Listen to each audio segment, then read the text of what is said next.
Durante la pandemia, las situaciones de confinamiento, la incertidumbre, el miedo a enfermar, complejizaron aún más el consumo problemático de sustancias. Y estamos con Federico Pavlovsky, que él lidera con su equipo un proyecto y un tratamiento para justamente tratar estos consumos problemáticos y que además tuvieron que mudar todo su dispositivo a una modalidad virtual. Así que vamos a estar charlando con Fede, que acaba de lanzar un libro también.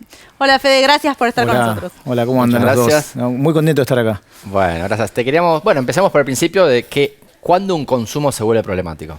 Mira, es una buena pregunta. En general, la verdad que las personas suelen identificar cuando un consumo se torna problemático. Hay criterios, largos criterios de abuso de sustancias, dependencia de sustancias, pero hay algo del orden de la centralidad. Cuando tu vida, cualitativamente, la gente a veces se preocupa mucho por las cantidades. No, yo solamente bebo 2 copas, o 3 copas, o 4 copas, o tal cantidad de sustancias. Y la verdad es que hay algo de lo cualitativo de cuál es tu relación para divertirte, para pasar el tiempo libre, para dormir, para relacionarte con otros, para disfrutar de tu vida íntima.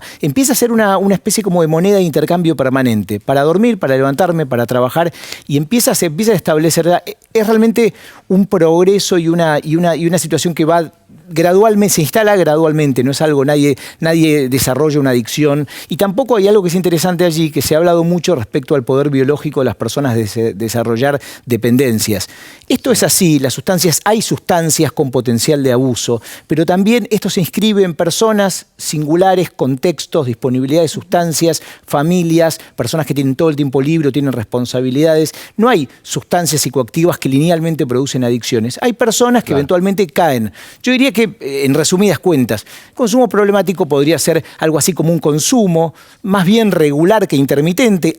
Hay consumos intermitentes que pueden ser enormemente problemáticos y potencialmente letales, y que se instala un patrón gradual de cierto nivel de deterioro, algo así como muchas personas después de mucho tiempo de consumir te dicen algo así como: yo consumo sustancias y la verdad es que estoy notando efectos negativos en algunas áreas de mi vida, pero no puedo detener ese consumo. Claro. Y una preguntita más. Porque mencionaste sustancias, ¿es consumo problemático solo en relación a sustancias o incluís ludopatía u otro tipo de...? Bueno, es enorme la pregunta, porque si ya tenemos un problema en identificar a las personas que tienen consumo problemático, mucho mayor es el problema a la hora de identificar conductas problemáticas. Claro. Lo cierto es que nosotros vivimos en una... cuando examinamos las aplicaciones, cuando examinamos los algoritmos, ahora hace poco salió Netflix, ¿no? el dilema de las redes sociales, cuando estudiamos la inteligencia artificial, te das cuenta que mucha de la tecnología que todos nosotros utilizamos son tecnologías diseñadas hacia la compulsividad. Entonces, yo diría, me parece que es muy interesante. Sí, está el juego patológico, el apostador que todos nosotros el apostador de Dostoyevsky, por decirlo de una manera simple, la ruleta, pero también está el apostador online, que es a un clic, a 2 clics, y personas que dilapidan su vida en apuestas online, en innumerables aplicaciones y sitios. Es decir, hay muchas conductas, también conductas sexuales y conductas de compras. Claro. Hay muchas conductas, pero mucho más difíciles de diagnosticar. Porque algunas personas que consumen sustancias representan algo así como el estereotipo de la persona que consume drogas, y todos lo señalamos diciendo: esa persona consume drogas. Pero al lado de esa persona hay otras personas que también consumen drogas, quizá por ejemplo legales, y que tienen conductas problemáticas de todo tipo, y obviamente son funcionales o no son advertidas, ¿no? Claro. Y si tuviéramos que identificar a la que más población afecta, ¿sería el alcohol? Bueno, la verdad es que nosotros somos un país con un problema de salud pública en relación al consumo de alcohol, que todos los organismos estatales, como el CONICET, organismos como Gino Germani, la Facultad de Psicología de Córdoba y otros, señalaron que el consumo de alcohol había aumentado y que la pandemia un poco la pandemia funcionó como un amplificador de un problema que ya estaba instalado. Hace muchos años, la droga número 1, y esto es reconocido por todos los actores y por todos los profesionales que intervenimos en la temática, sigue siendo el alcohol. Claro. Y es realmente complicado. ¿Cuantificar cuánto más o menos porcentaje hay de consumo problemático de alcohol y en relación a otras drogas? Cuando dice número 1, ¿cuán número 1? Para que tengan una idea, en un estudio que hizo la Asociación de Psiquiatras Argentinos con la Facultad de Harvard, 4.000 personas en todo el país, alrededor del 10% tenían problemáticas de abuso o de dependencia. Eso sí es cuantitativo. Uno puede tener abuso y no dependencia, pero son problemas con las sustancias. Okay. De ese 10%, cerca del 8.2% era solo alcohol. Claro, no, pero es muchísimo más que cualquier otra droga. Claro, pero cuando las personas, y en este sentido por eso es muy importante estar acá, y que algunas personas nos están escuchando, cuando las personas piensan en drogas, piensan sí en Paco, piensan en drogas ilícitas, bueno, piensan en el cannabis es la droga todavía ilícita que más personas consumen, pero digo, las personas piensan en otras, no piensan en los psicofármacos, no piensan en el alcohol, y el tema del alcohol es muy importante, como por ejemplo con la nicotina, algunas leyes regularon y lograron que por lo menos se detenga o baje algo el orden de prevalencia a nivel mundial. ¿Se recuerdan ustedes todas las publicidades que nosotros veíamos de nicotina? Bueno, la Fórmula 1, en cualquier lado. Bueno, esto que es antipático para algunas personas, disminuyó la prevalencia y el uso. Hoy las personas, en términos de, por ejemplo, alguien dice, las personas que consumen drogas, ¿de qué fallecen? Y todo el mundo te contesta rápidamente, sobredosis. No, mueren de problemas cardiovasculares, neurológicos, de cáncer, de infecciones. Esto tiene que ver con otro tema, que es la baja posibilidad que las personas que consumen sustancias accedan a servicios de salud. Pero con el alcohol hay problemas enormes, no reconocidos y además edades de comienzo de inicio de alcohol cada vez más bajas. Sí, vemos publicidades de alcohol y no bien está visto regulado. y no está regulado. No está regulado. No, como decís vos, yo que soy más grande siempre digo, Euge es jovencita, yo tengo 44, ella 34, Gracias, 10 años. Gracias. Bueno, pero no sé si vos lo viste, Euge, tanto, pero cuando yo era chiquito, esa transición fue muy fuerte, hubo una campaña muy fuerte para explicar, ni siquiera una campaña amarillista, te decía la verdad, esto es lo que hace el tabaco, ¿no?